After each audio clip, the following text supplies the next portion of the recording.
大家好，我是Melinda。现在我们是在迪士尼动物王国的亚洲区域。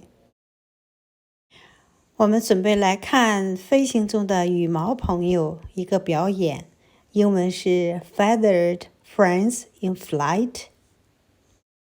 这是一个娱乐活动，是在亚洲区域的迪士尼动物王国。这个动物行为专家给我们在幽默中讲解他们是如何照顾和培训他们的羽毛朋友。我们在这里可以看到自由飞翔的鸟类和他们幕后的花絮。这是一场互动的节目表演，很精彩。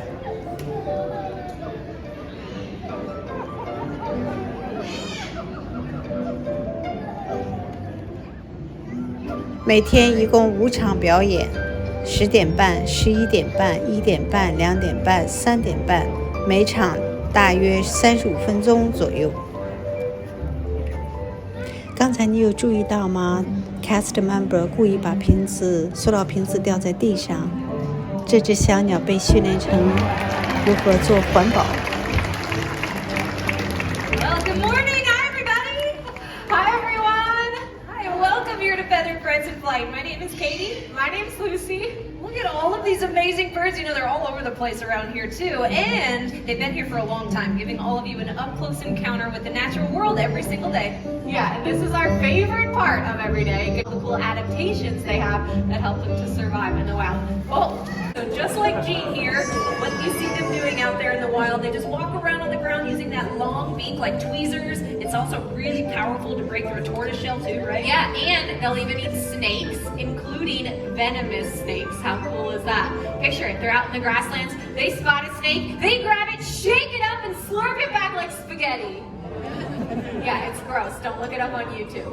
But very beneficial to have birds out there eating all kinds of weird stuff. I know, and they all thrive in the world where they come from. Even within the same family of birds, you'd be surprised how different they can look. You know, birds that are closely related don't have to do the same things out there. So that was a ground hornbill you just met, but there are other species of the hornbill family, including this one, that are arboreal specialists. Basically meaning they're really good flyers. They can weave around the trees. This is a trumpeter hornbill named Daisy.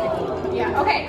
Stand up and face each other and then work together to make a big hoop with your arms like this. So that's our branches, our trees, right? And then TJ's in the back. Katie, if you start with her up here, this is gonna be good, right? I love it. We're using our imagination. We're in the forests of Africa. Let's see if Daisy can fly right through the middle and show off that really cool flying ability. That was a cool flight though. They get to fly wherever they want.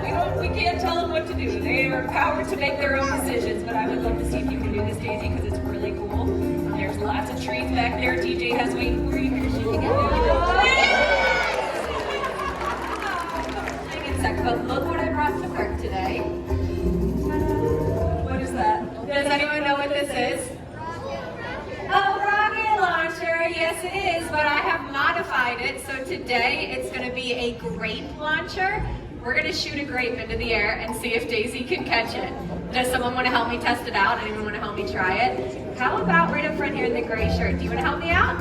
Yeah, come on down to the front. Let's give her a hand for volunteering. Whoa, so fast. Hello, what's your name? Kenzie, nice to meet you. So, Kenzie, trumpeter hornbills don't just eat insects. They eat fruit too. So I have a grape here. I'm putting it into the launcher. And then the audience is going to count you down from 3, okay? When we get to 1, that's when you're going to jump on that launch pad right there as hard as you can. So this yellow square, either stomp on it or jump on it with both feet. We're going to launch this grape as high as we can into the air and then see if Daisy can grab it. Are you ready? I'm ready. Kenzie, are you ready?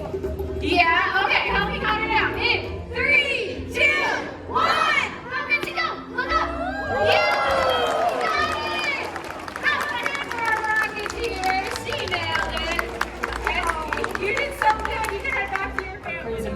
This is an African pied crow named Texas. Super smart birds. And we've been working on a fun way to show that off as well. I'm going to need another volunteer, but this time I need an adult who has a $1 bill. I know, we're asking for money. How about right here in the white t-shirt? Where are you going? You have $1 on you? You can stay right where you're at. Go ahead and pull that dollar out, and then you're gonna hold your arm straight out to the side with the dollar in it, just like that. Okay, Texas, check it out. Do you remember, what do you do when you spot money out in the park? He sees it. He's headed out, grabs that dollar, and then where does it go? In the pocket. Nicely done. Oh, you took it back. You gotta put it in there. Thank you. Good job. Good job. Nicely done. Sir, thank you very much. You have a magical day. Okay, we could probably do that some more. Does anyone want to try it over here for a 20? I'm kidding. We're not going to take your money. We're going to give it back to you. So, if you want to stand back up right where you're at, this time palm flat open. When he puts the dollar bill in your hand, close your fingers around it so it doesn't blow away. Okay, Texas, we are ready for you. Do you remember where you got that money from? He spots you. He's headed out. And close your fingers around it. How about a hand for our volunteers? Good job, Texas. Hopefully you're all going to get a really close look as he flies over your head. So keep your cameras out, maybe in slow motion. You can slow motion.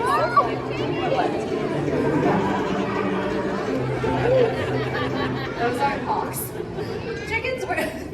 Chickens and hawks? You didn't plan that? I think the hawk's coming. Okay, yeah. Do y'all know the circle of life? It's not a part of the show.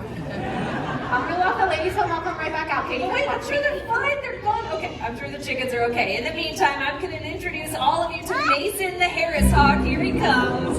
Harris hawks are found in the desert Southwest. So you find them in states like Texas, New Mexico, Arizona. That's where these birds live. Really impressive little flyers too. Here he comes, real close to the top of your head, hey buddy. But I really love Harris hawks too. In the bird and prey world, they're actually really unique. They can hunt in family groups. It means 2 or more of these birds will work together to take down prey much larger than they could on their own, even something the size of a jackrabbit. Pretty impressive for sure. I also love watching them perch on top of all the cactus too. They have long little toes to allow them to get a nice high vantage point on the cactuses out there in the desert while they're looking around. But very good at catching rodents too. Let's see how close you can get to all of you folks right through here. I forgot to mention if you duck, he's just gonna fly over. Yeah, don't even bother doing it. All right, one time, right back this way. Mason, you're doing a great job. They're capable of speeds of over 100 miles an hour, but what's also really impressive with these birds, they're very agile in flight. I haven't done this in a while, but I want to see if you can catch this. Can you catch this, buddy? I don't know if you're gonna do it, but I'm gonna try it anyway. Are you looking at me? Nice catch. Pretty good. He's 26 years old and still doing great. So I love this bird so much. You were great, but it is time to see you later. Thanks for showing off for you. Question we get asked the most is, how do we train them, right? What keeps them here instead of flying off to Epcot, Food and Wine? Oh, that sounds fun. Yeah. Anyway, I thought it would be cool to show off some training. Do y'all want to see a training session? Yeah? Okay, I've been working with one of our ravens, Kendi. You know that new stuff I've been doing? Oh, I haven't seen it. What is it? Okay, it's just a few small behaviors. Maybe we could bring her out, I could show off some of it, and you could kind of interpret what's happening. Sure, yeah, it's actually really fascinating, the science behind how we work with our birds too, since we get the question all the time. If you break it down though, it's called positive reinforcement. So you find something these animals like more than any. Kendi, what, did you just give her a treat for untying my shoe? No, I gave her a treat for coming back over here because I wanted her to stay on the rock. Look, stay. Okay, so you're working on a station, I see. Like a station. But yeah, so if you think about it from the animal's perspective, you give them something they like, they're gonna do. What are you doing? I taught Kendi how to untie shoes. Right? She's getting really good at it. I see that. Okay, training is impressive, but not a good idea. No, come on. Why not? Look, let her do it again. They like it. It's out. Oh, wait. Working on this. It only took her a couple. Look at those pictures. It only took. All right, I'm just covering my shoes because they're so smart.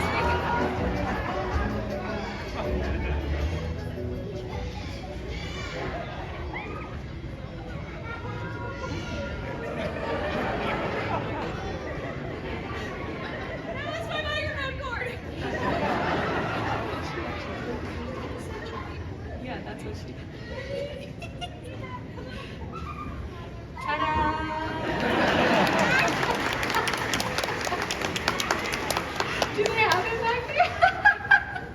Maybe we could like duct tape it back together. I don't know. How does that work? No, look at Gail. He's like, no, absolutely not. Gail is our sound tech in the back. There's a backup one. Do you know where the backup one is? Oh, I do. Hey, you know what? Stay here. You want to do something? Well, no, have them have them bring it out because I need your help. Roasted cockatoo, and we've been working on quite a few different things. Some of the stuff has to do with mimicry. Have you heard of mimicry before?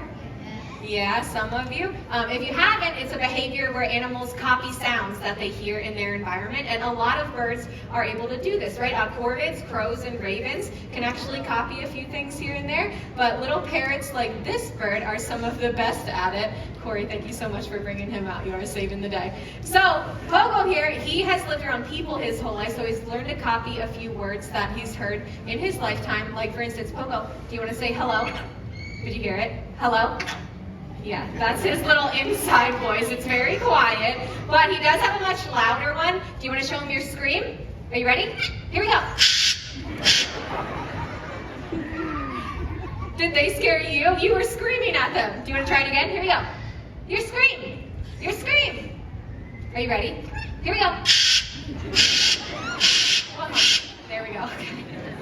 Very loud, right? Especially in your left ear. But important out in the wild because that scream is what alerts members of his flock to potential predators, right? Things like hawks and owls and eagles and snakes. Lions and tigers and bears. Oh my. Okay, yeah, that's cute. I'm gonna give you a treat for that. That was good. But you know what? It's because of all the predators that so many species are going extinct in the... You're saying no. Are you listening? Okay. I said it's because of all the species that, or because of all the predators that so many species are going extinct out in the wild. Okay, he's saying no again. Well, Pogo, if it's not all the predators, then what is it? Is it me? It's Lucy. No. Oh, you know what? Are you talking about humans? Yeah, probably more so all the problems that humans cause, right? Things like habitat. What is that? Pogo? Hello? Pogo, hey, are you okay? Okay, I'm sorry, I don't know what that was. It's because of all the problems out there, like misuse of chemicals, habitat loss, right? The illegal pet trade. There's a lot of stuff that... Pogo? Are you sure you're okay? Okay, come on now. This is serious stuff, right? These are a lot of big problems that are out of control, like a certain cockatoo. Okay, I'm so sorry. Will you come up here? What is happening? Okay, yeah, come up here. I don't know what is going on. Pogo, come on, look.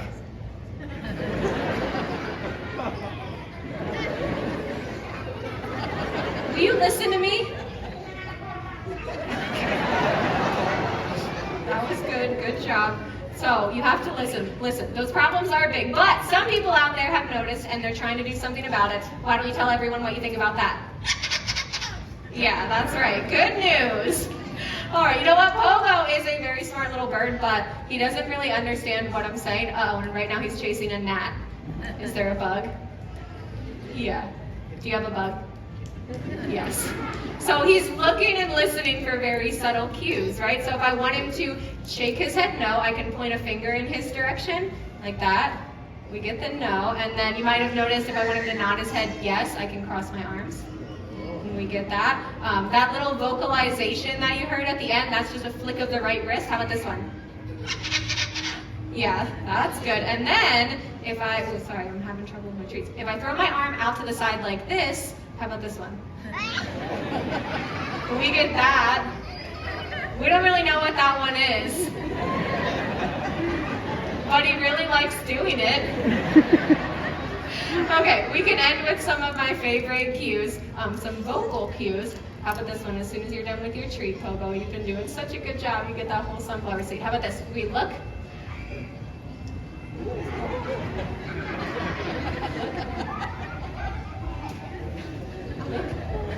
Listen, say goodbye. And that's Pogo, the lesser self-requesting cockatoo. Oh my goodness. Corey, thank you so much for bringing him all out. of you, heads up Lucy because here he comes. Surprise! That's awesome. Yeah, Vlad. He's a great big bird flying all over the place out here. This is called a Marabou Stork. It's about a 10-foot wingspan. His name is Vlad. But as he's flying around here, take a look at that great big beak that he has. They have a really important role in nature. They're part of the nature's cleanup crew, right? Yeah, absolutely. So these birds are scavengers. They carry it, right? Heads up, here he comes. So out in the wild, when animals die, these birds come along and they help to clean up the mess, right? Katie was talking about that huge beak. Super important for reaching into carcasses, ripping and tearing off pieces. And in their own way, that almost makes them like nature's recyclers. That's right. If we all recycled in our own way, the earth would be a much cleaner place too. And we certainly have scavengers to thank for keeping the ecosystem nice and healthy for us. Yeah. Look at how cute he is. There he goes. That was Vlad, our Marabou Stork. It worked. That was awesome. Okay, what is going on? Is it really the hat? No, the hat was for all of us. Oh, come on. I mean, look, it's the treats, right? The time we spent with him backstage. All of that is what really pays off. That's right. You know, he's only about 6 months old, too. He has all of his baby feathers. So it is so cool to get to see these birds growing up right in front of us every day.